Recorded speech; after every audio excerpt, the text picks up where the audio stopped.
ಕಾರ ಮಳೆಯಿಂದಾಗಿ ಭಾರಿ ಅವಾಂತರಗಳು ಸೃಷ್ಟಿಯಾಗಿದ್ದಾವೆ. ಇನ್ನು ಬನ್ನೇರುಘಟ್ಟ ರಸ್ತೆಯ ಮನೆಗಳಿಗೂ ಕೂಡ ನೀರು ನುಗ್ಗಿಬಿಟ್ಟಿದೆ. ಲಕ್ಸಂದ್ರದಲ್ಲಿ ಮನೆಗಳು ಸಂಪೂರ್ಣವಾಗಿ ಜಲಾವೃತ ಆಗಿದ್ದಾವೆ. ಈಗಾಗಲೇ ಹೇಳ್ದಂಗೆ ಮಳೆ ಬಂದಂತ ಸಂದರ್ಭದಲ್ಲಿ ದೊಡ್ಡ ಅವಾಂತರ ಅಂದ್ರೆ ಇದೆ.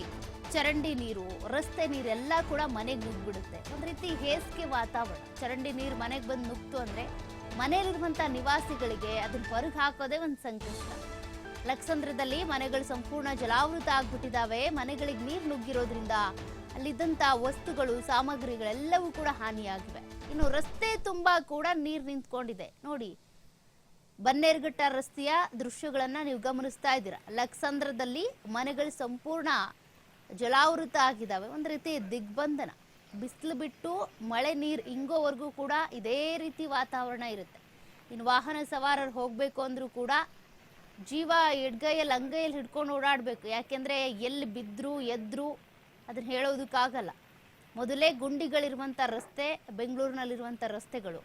ಮತ್ತೊಂದು ಕಡೆ ಹಿಂಗೆ ಮಳೆ ನೀರು ಬಂದು ತುಂಬ್ಕೊಂಡು ಬಿಡ್ತು ಅಂದರೆ ಗುಂಡಿಯಲ್ಲಿದೆ, ರಸ್ತೆ ಸಮತಟ್ಟವಾಗಿದೆಯಾ ಅಥವಾ ಮ್ಯಾನ್ ಹೋಲ್ ಏನಾದರೂ ಓಪನ್ ಆಗಿದೆಯಾ, ಎರಡ ಸಮಸ್ಯೆಗಳು.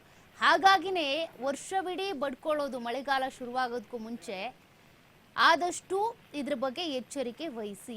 ಮಳೆ ಬಂದಂಥ ಸಂದರ್ಭದಲ್ಲಿ ಅಥವಾ ಮಳೆಗಾಲದಲ್ಲಿ ಈ ರೀತಿ ಪ್ರವಾಹದ ವಾತಾವರಣ ಉಂಟಾಗದೇ ಇರೋ ರೀತಿಯಾಗಿ ನೋಡ್ಕೊಳ್ಳಿ. ಇದೇನು ಮಳೆ ಏನು ಬಂತಲ್ಲ, ಪ್ರವಾಹದ ಮಟ್ಟದ ಮಳೆ ಅಲ್ಲ. ಒಂದೋ ಎರಡೋ ಮಳೆ ಬಂದರೂ ಕೂಡ ಸಿಲಿಕಾನ್ ಸಿಟಿ ಪರಿಸ್ಥಿತಿ ಇದೆ. ಕಾರಣ ರಸ್ತೆಗಳ ಸಂಪರ್ಕ ಒಂದು ಸರಿ ಇಲ್ಲ. ರಸ್ತೆ ಗುಂಡಿಗಳು ಎಲ್ಲ ಕಡೆನೂ ಕೂಡ ಆಗ ರಾಜು ಕಾಲುವೆಯಲ್ಲಿ ಹೂಳು ಎತ್ತಿರೋದಿಲ್ಲ ಅಥವಾ ಒಳಚರಂಡಿ ವ್ಯವಸ್ಥೆ ಸರಿಯಾಗಿರೋದಿಲ್ಲ. ಅರ್ಧಂಬರ್ಧ, ಅದರಲ್ಲೂ ಈ ಕಾಮಗಾರಿಗಳನ್ನ ಅರ್ಧಂಬರ್ಧಕ್ಕೆ ಬಿಟ್ಟಿರ್ತಾರಲ್ಲ, ಅದರಿಂದ ಇನ್ನೂ ಸಮಸ್ಯೆಗಳು.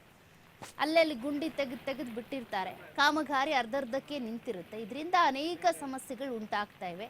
ಇನ್ನು ಮನೆಗಳಿಗೆ ನೀರು ನುಗ್ತಾ ಇರೋದ್ರಿಂದ ಪ್ರತಿ ವರ್ಷವೂ ಕೂಡ ಇದೇ ಹಣೆ ಬರ ಆಗ್ಬಿಟ್ಟಿದೆ ಜನರಿಗೆ. ನೀರು ಯಾಕೆ ನಿಲ್ಲುತ್ತೆ, ಯಾಕೆ ನೀರು ಇಂಗೋದಿಲ್ಲ, ಅದು ಒಂದು